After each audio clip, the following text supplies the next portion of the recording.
Vëllazër të ndershëm, sande emrin e ka ligjërata kushtet e mbulesës në Islam, kushtet e mbulesës në Islam.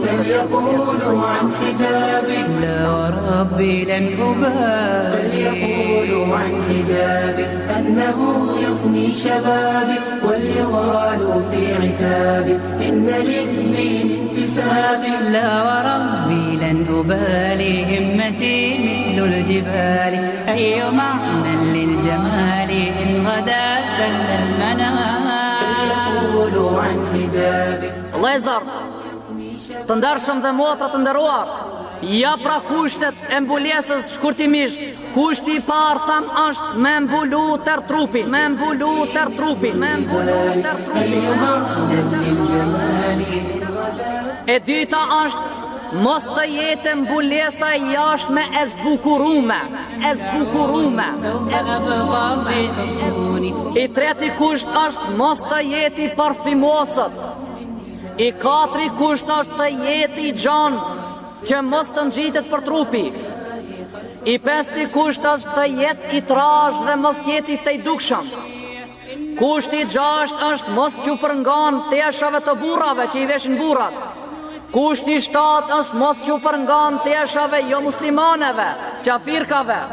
Kushti I tetë është mos të jetë tesha për popularizim të njohësh kush je ti. فليقولوا عن حجابي لا وربي لن أبالي فليقولوا عن حجابي Pyetja është këto, mbulesën tënde që e ke vënë, a e ke ibadet apo adet? E ke ibadet apo adet? Apo adet? Kur ti shohsh dy sagra të cilët e kanë mbulesën, wallahi të vjen turp, të nxerr ballijët njerëz, të tërçethet lëkura prej mbulesës që e vën, prej mbulesës që e vën. Se nëse femra del me zbukurim, ajo ja tërheq burrave syt. Shikimi.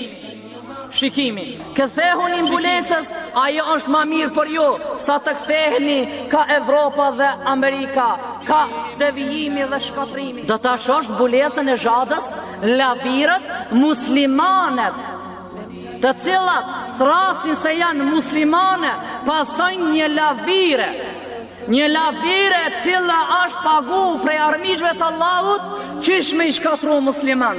Dhe ajo krenarohet që ka mbules islame.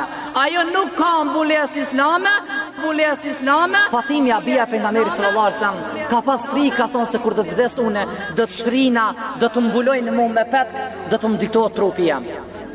Ka pas frikë. Pastaj Esma I ka thonë, hajtë se unë të kallëzoj që kanë bërë në Etiopi me xhethe të hurmave që mos t'i dallohet trupit, ka thonë elhamdulillah shiqir. Mbas dekjes ka pas frikë. Fatimi abia e pejgamberit sallallahu alaihi wasallam, çka të thotë sot halli dhe derti I motrave tona muslimane. Çdo femën muslimane e din se çka është mbulesë dhe çka duhet me mbulu, nuk ka nevojë me ja mësu.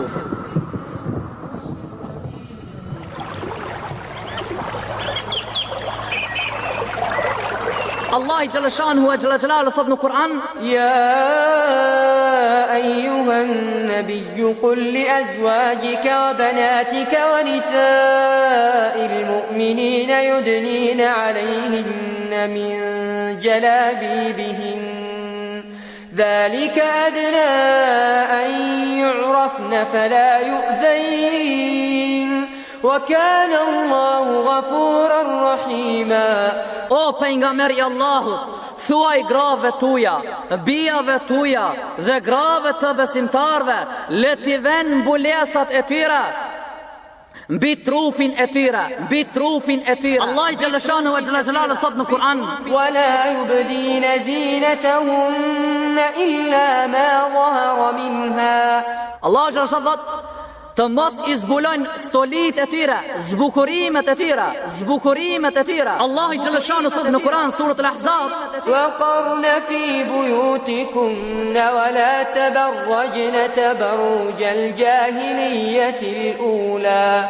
Thot dhe rini në shtëpia tuaja e mos shfaq një bukurin tuaj si shfaqej në ignorancën e mëhershme, në ignorancën e mëhershme. Dhe më në fund të vllazni, t'ja kujtoj ajetin kuranor kur thot Allah xhaleshanu wa xhalal thot: يا أيها الذين آمنوا قوا أنفسكم وأهليكم نارا وقودها الناس والحجارة عليها ملائكة غلاظ شداد لا يعصون الله ما أمرهم ويفعلون ما يؤمرون. Prunja vetën tuaj dhe familjen tuaj prej zjarmit të xhenemit, se lan djegse do të jenë njerëzit e gurët. Njerëzit e gurët. فليقولوا عن حجابي لا وربي لن أبالي فليقولوا عن حجابي أنه يفني شبابي وليغالوا في عتابي إن للدين انتسابي. لا وربي لن أبالي همتي مثل الجبال أي معنى للجمال إن غدا سل المنام.